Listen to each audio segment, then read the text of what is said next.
இப்போ வந்து நம்ம நெத்திலி புட்டு எப்படி பண்ணுறதுன்னு பார்க்கலாம். அதுக்கு தேவையான பொருட்கள் என்னென்னு உங்களுக்கு நான் சொல்கிறேன். வெங்காயம் வந்து மீடியம் சைஸ் வெங்காயம் வந்து 2 பொடியாக கட் பண்ணி வச்சுருக்கேன். இஞ்சியும் பூண்டும் ஒரு 5 பல்லு பூண்டு, கொஞ்சம் சின்ன சைஸ் இஞ்சி வந்து நல்லா தட்டி வச்சுருக்கேன். கருவேப்பிலை, கொத்தமல்லி, ஒரு 3 பச்சை மிளகா நல்லா கீறி வச்சுருக்கேன். நெத்திலி மீன் வாஷ் பண்ணி எடுத்து வச்சுருக்கேன். இதுக்கு தேவையான மசாலா வந்து ஒரு 1/2 டீஸ்பூன் வந்து மிளகாய்த்தூள், தனி மிளகாய்த்தூள், 1/4 டீஸ்பூன் மஞ்சத்தூள், தேவையான அளவுக்கு உப்பு.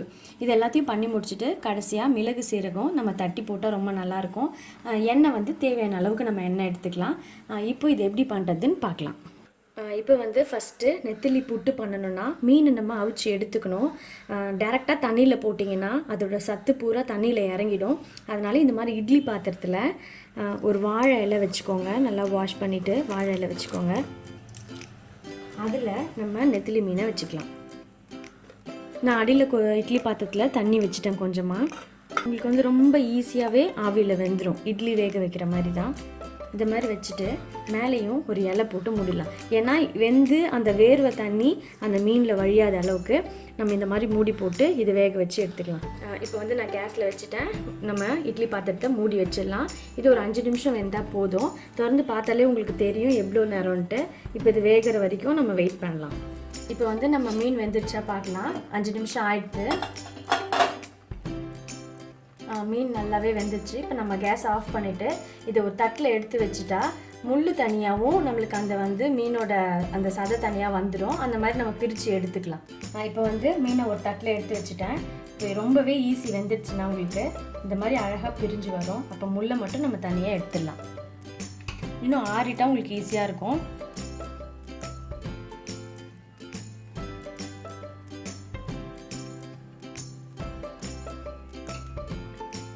இந்த மாதிரி எல்லா மீன்லையும் முள்ளை நம்ம எடுத்துடலாம்.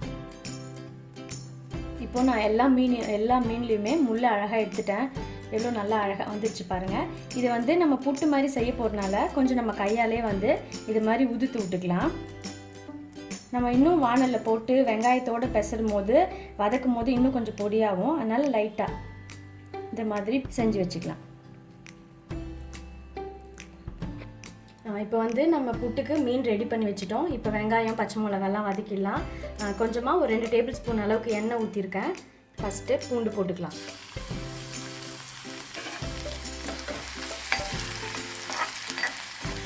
இதுக்கு வந்து கடுகு, சோம்பு அந்த மாதிரி எதுவுமே தாளிக்கலைன்னா இது மாதிரி டேரெக்டாகவே நம்ம போட்டுக்கலாம்.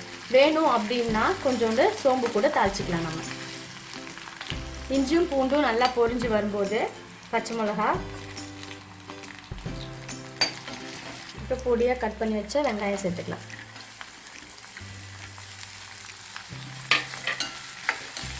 மீனை வந்து நம்ம முன்னாடியே வேக வச்சதுனால வெங்காயம் கொஞ்சம் நல்லா வதங்கணும். வெங்காயம் நல்லா வதங்கினதுக்கு அப்புறமா எடுத்து வச்ச ஒரு 1/2 டீஸ்பூன் வந்து காரத்தூளும் கருவேப்பிலையும் நல்லா சேர்த்துட்டேன். நான் எண்ணெயிலே வந்து அந்த பொடி சேர்த்து வதக்குனா நல்லா டேஸ்ட்டாக இருக்கும். இப்போ நம்ம மீன் சேர்த்துக்கலாம்.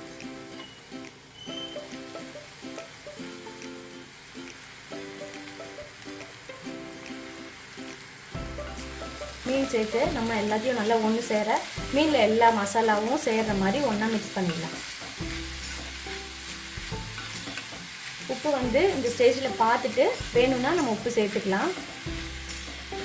காரத்துக்கு நான் பச்சை மிளகா போட்டிருக்கேன், கொஞ்சம் வந்து காரத்தூள் போட்டிருக்கேன். இப்போ நம்ம கடைசியாக வந்து மிளகும் சீரகமும் பொடி பண்ணி சேர்க்க போகிறோம். இப்போ வந்து இது இப்படியே ஒரு 1லேருந்து 2 நிமிஷம் நல்லா மூடி போட்டு வேக வச்சிட்டோம்னா அந்த மசாலா எல்லாமே மீனில் நல்லா ஏறிடும். இப்போது ஒரு 2லேருந்து 3 நிமிஷம் நல்லா மூடி போட்டு நல்லா வேக வச்சுட்டேன். மீன் கூட எல்லா மசாலாவும் நல்லா ஒன்று சேர்ந்துச்சு. உப்பு, காரம் எல்லாம் செக் பண்ணால் எல்லாமே கரெக்டாக இருந்தது. இப்போது கடைசியாக மிளகும் சீரகத்தையும் நல்லா பொடி பண்ணி இதில் சேர்த்துக்கலாம். ஓரளவுக்கு ரொம்ப கொஞ்சம் 1 பாதிமா, ரொம்பவும் 1 பாதிமா நைஸாக இல்லாமல் இந்த மாதிரி பொடி பண்ணி போட்டிங்கன்னா நல்லாயிருக்கும். கடைசியாக கொத்தமல்லி தழை சேர்த்துக்கலாம்.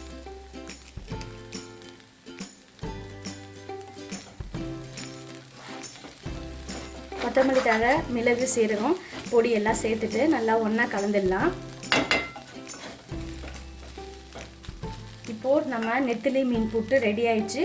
இப்போ நான் கேஸ் ஆஃப் பண்ணிடுறேன். நல்லா வாசனையாக சூப்பராக ரெடி ஆயிடுச்சு.